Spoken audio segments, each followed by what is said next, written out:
کیا قرآن مجید ایک آفاقی کتاب ہے یا کسی خاص خطے کے لیے مخصوص ہے؟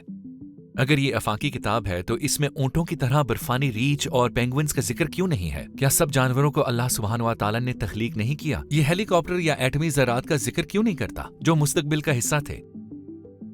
حال ہی میں سب سے زیادہ پوچھے جانے والے سوالات میں سے چند ایک یہ ہیں۔ ہم ایک ایسے دور میں ہیں جہاں ہمیں ایمان کے معاملات کا دلائل کے ساتھ علم ہونا چاہیے، تو کیا ہم یہ ثابت کر سکتے ہیں کہ قرآن مجید ایک آفاقی کتاب ہے؟ آئیے مل کر جائزہ لیتے ہیں۔ آفاقی چیز سب کے لیے ہوتی ہے اور اس کا تعلق پوری انسانیت سے ہوتا ہے۔ ایک خیال کیسے آفاقی بنتا ہے؟ سب سے پہلے اس کو متفقہ طور پر قبولیت درکار ہوتی ہے۔ فرض کریں کہ اگر پانی میں ایک پتھر پھینکا جائے تو پہلے مرکز میں ہلکی لہریں پیدا ہوں گی، پھر یہ لہریں بڑی ہو کر پھیلتی جائیں گی۔ اسی طرح ایک خیال بھی بڑھتا ہے اور آفاقی بن جاتا ہے۔ یہ مرکز میں ایک ہلکے ارتعاش سے شروع ہوتا ہے، پھر یہ بڑھتا ہے اور پھیل جاتا ہے، بالکل بڑھتی ہوئی لہروں کی طرح۔ لیکن اگر ہم پہلی لہر ہی نہ پیدا کر سکیں تو بڑھتے ہوئے پھیلاؤ کی توقع فضول ہے۔ ہمیں دین اسلام اور قرآنی قوانین کو اس رخ سے دیکھنے کی ضرورت ہے۔ جزیرہ نما عرب کے لوگ ان لہروں کا مرکز تھے، پھر قرآن مجید اس مرکز سے پوری انسانیت تک پھیلا اور آفاقی کہلایا۔ وہ پیغام کس طرح پر اثر ہو سکتا ہے جس پر وہی لوگ ایمان نہ لائیں جنہیں پہنچایا گیا ہو؟ فرض کریں کہ قرآن مجید ہیلی کاپٹر یا ایٹمی ذرات اور ایسے حیوانات کا ذکر کرتا جس سے دنیائے عرب واقف ہی نہیں تھی، کیا ان کو یہ سب سمجھنے میں دقت پیش نہ آتی؟ فرض کریں کہ آپ 300 لوگوں کے مجمع کے سامنے بول رہے ہیں لیکن ان سے مخاطب نہیں ہیں یا ان کی طرز زندگی کے حوالے سے بات نہیں کرتے۔ ایک پیغام کو پھیلانے کے لیے ضروری ہے کہ پہلے اسے جن لوگوں تک پہنچایا جا رہا ہے وہ اسے سمجھیں، اس کے بعد اسے مختلف دور کے لوگوں تک پہنچایا جائے۔ لہٰذا آفاقی کتاب ایسی ہونی چاہیے کہ تمام انسان اس کا بنیادی پیغام سمجھ سکیں اور علماء فقہا اس کے معنی کی گہرائیوں کو پا سکیں۔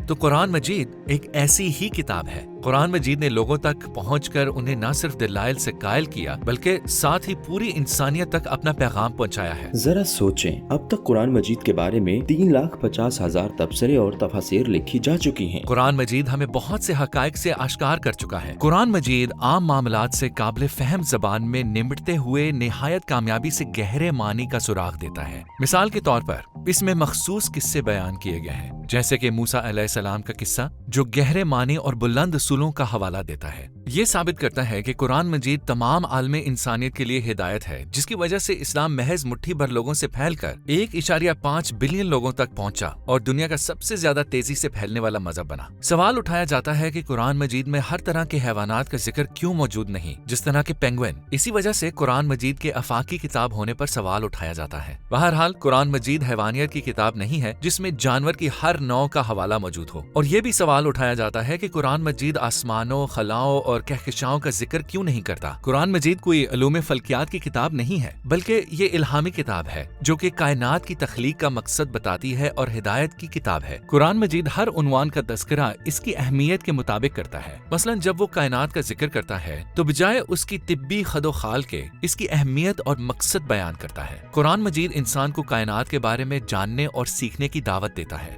یہی اس کا بنیادی مقصد ہے۔ وہ کائنات کا ذکر اس کی تخلیق کے حوالے سے کرتا ہے اور خالق کی طرف اشارہ کرتا ہے۔ مثال کے طور پر قرآن مجید اس طرح کی تفصیلی مواد کا ذکر نہیں کرتا کہ سورج دنیا سے 9 گنا زیادہ بڑا ہے، بلکہ قرآن مجید ہمیں سورج سے متعلق غور کرنے پر زور دیتا ہے۔ اس کا ذکر اللہ سبحانہ و تعالیٰ کے حکم کے پابند سپاہی کے طور پر کیا گیا ہے، جو کہ انسانوں کے لیے روشنی کا ذریعہ، مفید تحفہ اور نعمت ہے۔ ان پوچھے جانے والے سوالات سے ظاہر ہوتا ہے کہ قرآن مجید کے حقیقی مقصد کو مکمل طور پر نہیں سمجھا جا سکا۔ مثال کے طور پر ایک کتاب جس کا عنوان ریاضی کا بنیادی مقصد اور اہمیت ہے اور عام لوگوں کو ریاضی کی اہمیت اور مقصد سمجھانے کے لیے لکھی گئی ہے، تو کیا یہ اعتراض کرنا مناسب ہے کہ اس کتاب میں ریاضی کے حوالے سے تمام موضوعات کیوں نہیں ہیں، یا یہ کہنا کہ اس میں جمع، تفریق سے لے کر مشتق اور انضمام تک موضوعات کیوں شامل نہیں ہیں؟ ہرگز نہیں۔ اسی طرح اس کتاب کے بارے میں حیاتیات کے طالب علم کا یہ سوال بالکل غیر معقول ہوگا کہ اس میں تمام حیاتیاتی مضامین کیوں نہیں ہیں، اس لیے کہ ہم جانتے ہیں کہ اس کتاب کا مقصد اور دائرہ کار مختلف ہے۔ قرآن مجید بنیادی طور پر 4 نظریے بیان کرتا ہے: توحید، نبوت،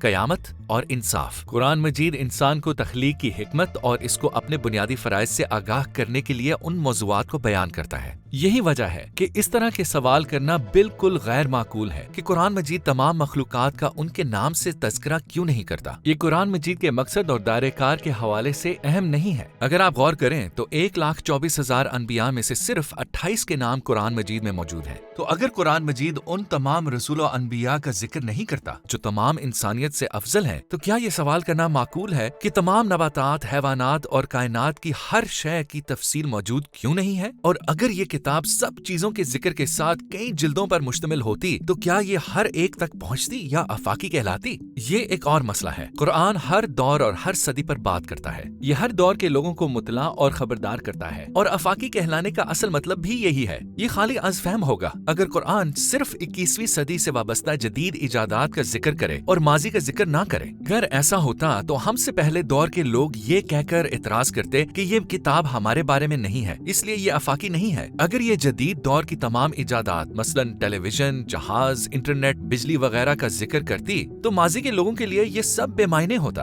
اور شاید جب تک یہ ایجادات وجود میں آتی یہ کتاب تصوراتی، مبہم اور حقیقت سے دور ہونے کی حیثیت اختیار کر لیتی، اور اس میں ہر دور کے لوگوں کو سمجھانے اور سکھانے کے لیے مثالیں موجود نہ ہوتی۔ اگر آپ غور کریں تو کیا یہ ہمارے ایمان کی بیجا آزمائش نہ ہوگی اگر قرآن جدید ایجادات کا کھل کر تذکرہ کرتا؟ تصور کریں کہ آسمان پر اندھیرا ہے اور اچانک 500 ستاروں سے بنے ہوئے لا الہ الا اللہ کے الفاظ نمایاں ہو جاتے ہیں، تو یہ ایک ایسا واقعہ ہوگا جسے سب متفقہ طور پر قبول کر لیں گے۔ اس طرح ہمارے ایمان کی آزمائش باقی نہیں رہے گی۔ لہٰذا سب سے زیادہ معقول طریقہ یہ ہوگا کہ ایسے بنیادی موضوعات پر تبصرہ کیا جائے جن کا تعلق ہر کسی سے ہے، اور پھر بالواسطہ مستقبل کے واقعات کی طرف اشارہ کیا جائے۔ مثال کے طور پر قرآن مجید کا کائنات کے پھیلاؤ کا معجزاتی اعلان ان پر اسرار سراغوں میں سے ایک ہے جن کا ذکر ہم پہلے کر چکے ہیں۔ لہٰذا اگر ہم اپنی منطق کا استعمال کرتے ہوئے غور کرتے ہیں تو ہم یہ نتیجہ آخذ کرتے ہیں کہ اس کا بنیادی مقصد لوگوں کے لیے قابل فہم ذریعہ بننا اور بالواسطہ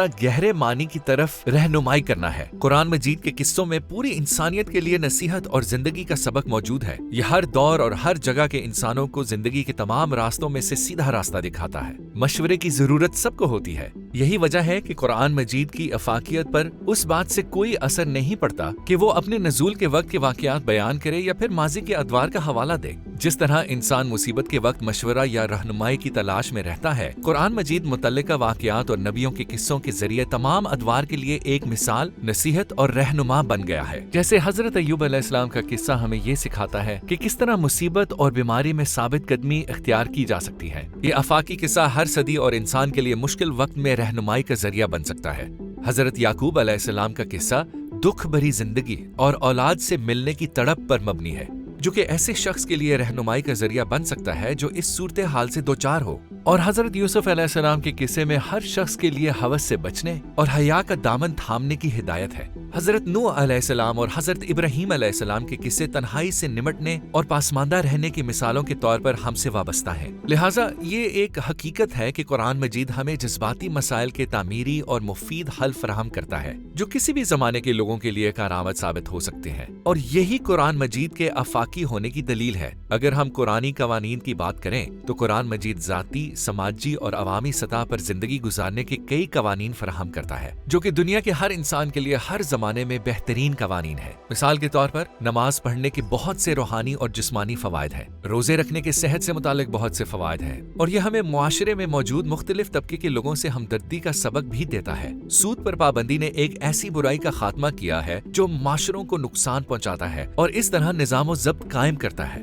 زکوٰۃ کا نظام لوگوں کے مال میں توازن قائم رکھتا ہے۔ حج لوگوں کے ایک چھت تلے متحد کرتا ہے اور سماجی مرکز اور اتحاد کے احساسات کو فروغ دیتا ہے۔ قرآن مجید بہترین اور مؤثر نظام کے بارے میں ذات پات اور رنگ و نسل سے مبرا ایسے قوانین دیتا ہے جو لوگوں میں مساوات اور عدل قائم کرتے ہیں، اور ایسی بنیاد پر قائم معاشرے میں جو بہتری آتی ہے وہ قرآن مجید کے آفاقی ہونے کی دلیل ہے۔ اب تک ہم یہ ثابت کر چکے ہیں کہ قرآن مجید ایک آفاقی کتاب ہے، تو چلیے اب ان لوگوں سے کچھ سوالات کرتے ہیں جو یہ نہیں مانتے۔ اگر قرآن مجید آفاقی کتاب نہ ہوتی تو اسلام دنیا کا سب سے زیادہ تیزی سے پھیلنے والا مذہب ہو سکتا تھا؟ یا اگر قرآن مجید آفاقی کتاب نہ ہوتی تو ہر بر اعظم، خطے اور شعبے کے لوگ اسلام کیوں کر قبول کرتے؟